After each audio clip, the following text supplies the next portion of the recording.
क्या आप जानते हैं कि झारखंड के जमीन के नीचे इतना कोयला छिपा हुआ है कि यह पूरे देश को कई सालों तक रोशनी दे सकता है। लेकिन इस कोयले के पीछे की कहानी उतनी ही रहस्यमयी और संघर्षों से भरी हुई है। आज हम आपको ले चलेंगे झारखंड के उन अंधेरी खदानों में जहां की मिट्टी काले हीरे से भरी हुई है और जिनसे भारत की अर्थव्यवस्था चलती है। दोस्तों, मैं हूं सुगन सिद्धांत और आप देख रहे हैं फन टू एम।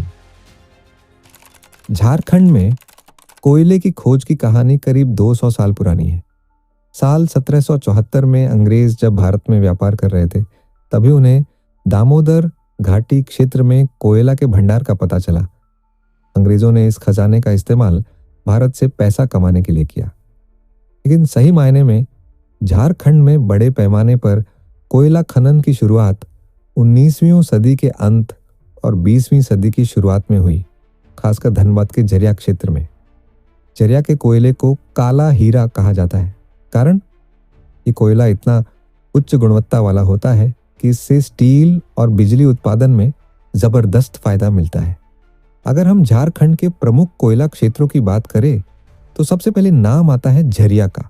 यहाँ भारत का सबसे अच्छा कोकिंग कोल पाया जाता है, जिसका उपयोग मुख्य रूप से स्टील बनाने के लिए किया जाता है।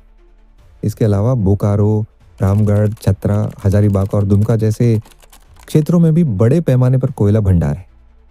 क्या आप जानते हैं कि झारखंड भारत के कुल कोयला उत्पादन का लगभग 26% हिस्सा अकेले देता है?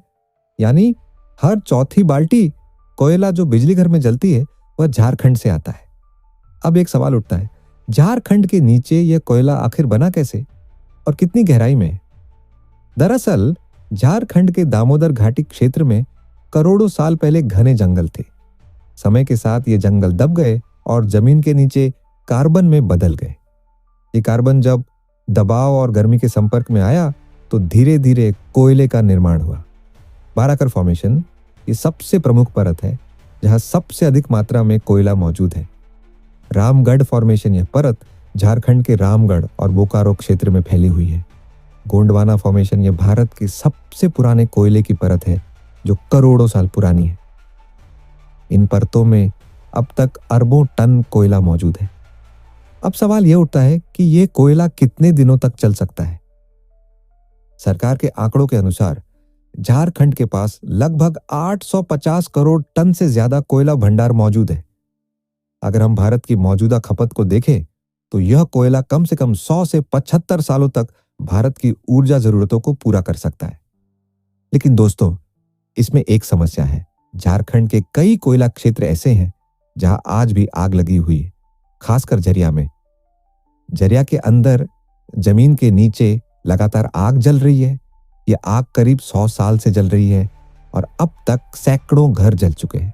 यह आग कैसे लगी और क्यों बुझाई नहीं जा सकती, इस पर हम पहले ही वीडियो बन चुके हैं। आप डिस्क्रिप्शन में जाकर वह वीडियो देख सकते हैं। अब सवाल यह उठता है कि अगर झारखंड के पास इतना कोयला है तो यह राज्य अमीर क्यों नहीं है? कारण यह है कि यहाँ का खनन अधिकतर बहुराष्ट्रीय कंपनियों या सरकारी कंपनियों के हाथों में है। इससे स्थानीय आदिवासी और गरीब लोग अब भी उसी गरीबी के चक्रव्यूह में फंसे हुए हैं। हालांकि अगर इस कोयले का सही इस्तेमाल किया जाए और स्थानीय लोगों को भी इसका लाभ मिले तो झारखंड भारत का सबसे धनी राज्य बन सकता है। आने वाले समय में अगर सरकार कोयले के खनन में आधुनिक तकनीक और नीतियां अपनाए तो झारखंड के लोग भी इस काले हीरे से लाभान्वित हो सकते हैं। तो दोस्तों, ये थी झारखंड के कोयले की कहानी। ये सिर्फ एक खनिज नहीं है, बल्कि झारखंड की पहचान, संघर्ष और भविष्य की एक महत्वपूर्ण कड़ी है। अगर आपको ये वीडियो पसंद आई हो तो इसे लाइक, शेयर और कमेंट जरूर करें। और हाँ, अगर आप झारखंड के अन्य रहस्यों और इतिहास के बारे में जानना चाहते हैं तो हमारे चैनल फन टू एम को सब्सक्राइब करना ना भूलें। आपसे मिलते हैं और एक रोचक वीडियो में। तब तक के लिए बाय बाय, धन्यवाद, जोहार, जय हिंद।